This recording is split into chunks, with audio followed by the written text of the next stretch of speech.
पूज्यपाद प्रेम जी महाराज मुंबई आए। उस समय श्रीमती कलावती जी यहाँ होती थी, उनके पुत्र होते थे यहाँ श्री मुरारी बहल, उनके यहाँ महाराज आए। महाराज कलावती जी को मासी जी कहते, इसलिए हम सब भी उनको मासी जी ही कहा करते। स्वर्गीय भाई ईश्वरदास जी महाराज से मिले। महाराज ने उन्हें 7 बार अपने गले लगाया।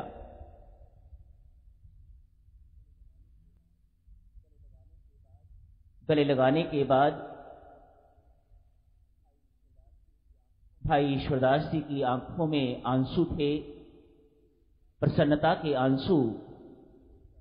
महाराज श्री के चरणों पर अपना शीश नवाया। मासी जी दिल्ली आए, आके इस सारी घटना का वर्णन किया। मैंने पूछा, मासी जी क्या बात थी? प्रेम जी महाराज ने ईश्वरदास जी को 7 बार अपने गले क्यों लगाया? कहने लगी, मैंने भी पूछा था, वहीं बैठे बैठे ही बात हुई। क्या बात है ईश्वरदास? प्रेम जी महाराज ने आपको 7 बार गले लगाया है। ईश्वरदास जी कहने लगे, मासी जी घर से निकला था तो ये सोच के निकला था, यदि प्रेम जी महाराज पूज्यपाद स्वामी जी महाराज के वास्तविक उत्तराधिकारी हैं तो वह मुझे 7 बार गले लगाएं। यदि वह सच्चे सदगुरु हैं तो वह मुझे 7 बार गले लगाएं। इसीलिए प्रेम जी महाराज ने मुझे 7 बार गले लगाया।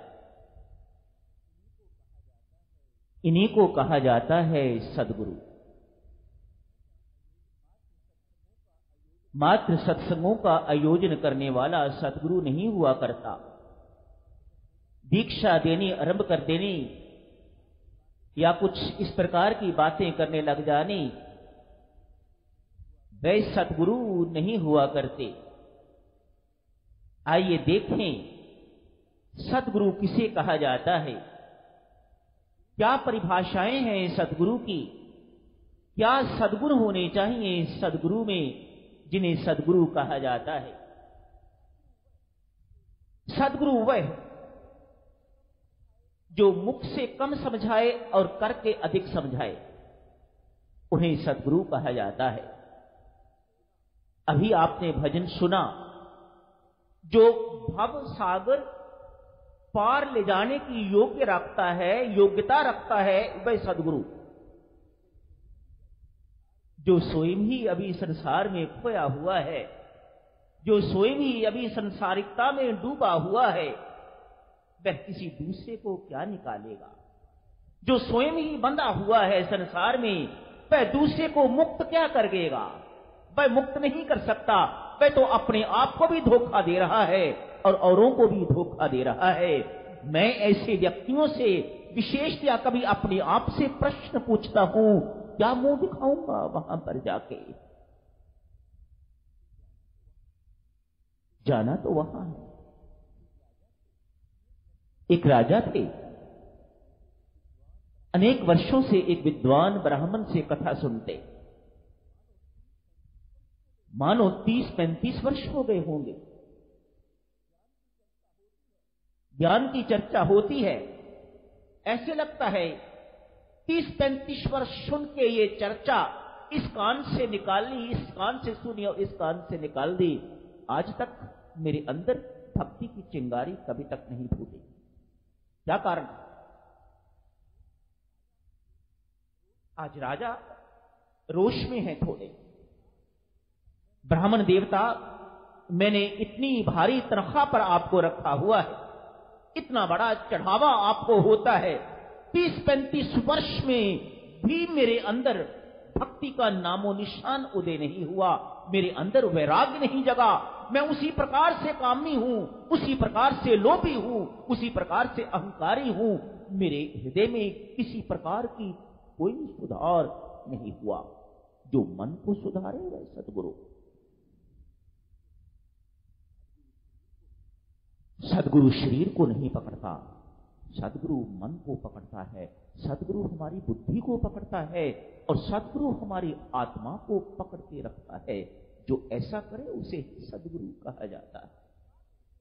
जो संसारिकता में धकेले, जो संसार में धकेले, जो भौतिकवाद में धकेले भक्तजनों, वह संत नहीं कहा जा सकता, उसे सद्गुरु नहीं कहा जा सकता। सद्गुरु की परिभाषा ये नहीं है। इसलिए एक सच्चा संत सद्गुरु कभी भौतिक लाभ के लिए, अपने शिष्यों के लिए, अपने अनुयायियों के लिए, भौतिक लाभ के लिए कभी परमेश्वर के दरबार में प्रार्थना नहीं करता। सच्चा सद्गुरु, सद्गुरु सक्सेना साहब सदा सच्चा ही होता है। वह कभी अपने अनुयायियों के लिए इन्हें भौतिक लाभ हो जाए, ये और अमीर हो जाएं, इनको प्रमोशन मिल जाए, इनके घर औलाद हो जाए, इनकी और गाड़ियां दौड़ने लग जाए, इनका ये हो जाए, उनका वो हो जाए। सच्चा सद्गुरु कभी इन चीजों के लिए प्रार्थना नहीं किया करता। ये तो संसारी किया करते हैं, जो अपने आप को सद्गुरु कहलाने का ढोंग रचाते हैं, दंभी हैं जो। सच्चा सद्गुरु कभी ऐसी बात नहीं करता।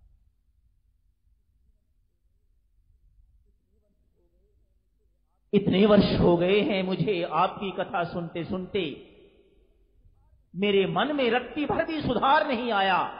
1 महीने में इस बात का मुझे उत्तर दीजिएगा, नहीं तो मैं आपको कत्ल करवा दूंगा। आज ब्राह्मण बेचारा बहुत दुखी है, चेहरा मुंह लटका हुआ घर की ओर लौट रहा है। एक रास्ते में सद्गुरु मिले हैं जिन्हें महात्मा कबीर कहा जाता है। क्या बात है ब्राह्मण, आज बड़े उदास दिखाई दे रहे हो। अपनी समस्या बताई।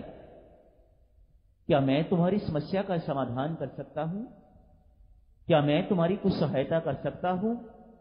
करो महाराज, अन्यथा मेरी तो मृत्यु मेरे सामने दिखाई दे रही है। ठीक बात है, मैं अपना वेश बदलता हूं, राज दरबार में चलता हूं, जाके कह राजा को इतने छोटे से प्रश्न का उत्तर तो मेरा शिष्य देगा। महात्मा कबीर एक शिष्य बनके, एक कथावाचक के शिष्य बनके चले गए हैं। जो छोटा बनने में संकोच नहीं करता वह सद्गुरु, जो छोटा बनने में, जो नौकर बनने में, जो सेवक बनने में परहेज नहीं करता वह सद्गुरु, वह संत। उत्तर देने के लिए महात्मा कबीर राज दरबार में प्रस्तुत हो गए। राजन, उत्तर चाहते हो तो थोड़ी देर के लिए अपनी गद्दी से, अपने सिंहासन से नीचे आ जाओ। अपने राज्य की बागडोर मेरे हाथ में सौंपो, तब तेरी बात का मैं सही सही उत्तर दे सकूंगा। ठीक बात है महात्मन, जो आपकी आज्ञा। महात्मा कबीर सिंहासन पर बैठ के आज्ञा देते हैं। 2 बड़ी बड़ी रस्सियां लाइएगा, एक रस्सी से ब्राह्मण को बांध दीजिएगा और दूसरी रस्सी से कस के राजा को बांध दीजिएगा। राज सिंहासन पर बैठ के महात्मा कबीर आज्ञा करते हैं, राजन अपने कथावाचक ब्राह्मण को खोल दीजिएगा। राजा बंधा हुआ कहता है, महाराज कैसी बात कर रहे हैं, मैं स्वयं बंधा हुआ हूं तो मैं इनको कैसे खोलूं? ब्राह्मण देवता आप राजा को खोल दीजिएगा। क्षमा करें महाराज, मैं भी बंधा हुआ हूं, मैं राजा को कैसे खोल सकता हूं? महात्मा कबीर कहते हैं, राजन, मिल गया आपकी बात का उत्तर या नहीं? जो स्वयं बंधा हुआ है, जो स्वयं संसारिक सुखों में, संसार रूपी दलदल में जो स्वयं धंसा हुआ है, वह किसी दूसरे को इस दलदल से क्या निकालेगा? जिसके अंदर स्वयं भक्ति नहीं है, जिसके अंदर स्वयं वैराग्य नहीं है, जिसके अंदर स्वयं ज्ञान नहीं है, वह अपने अनुयायियों को, अपने शिष्यों को उनका उद्धार क्या कर सकेगा? उनको कहां भक्ति दे सकेगा? कहां उनको वैराग्य दे सकेगा? कहां उनको ज्ञान दे सकेगा? राजन, जो स्वयं बंधे हुए हुआ करते हैं, वह दूसरों को बंधन मुक्त नहीं कर सकते। जो हमें इन बंधनों से मुक्त करे वह सद्गुरु,